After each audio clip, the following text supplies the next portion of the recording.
crispy దోశల కోసం 2 గంటల ముందు నానబెట్టిన కందిపప్పు,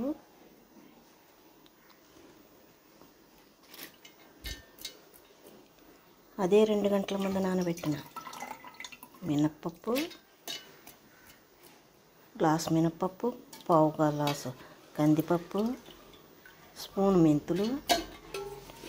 2 గ్లాసుల బియ్యం, 1 స్పూన్ జీలకర్ర,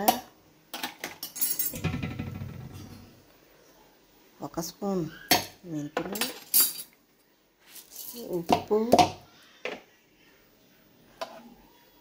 తూసి పెట్టుకున్న కొంచెం కరివేపాకు,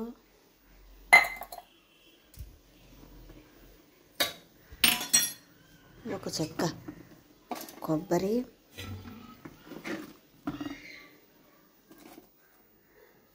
అన్నీ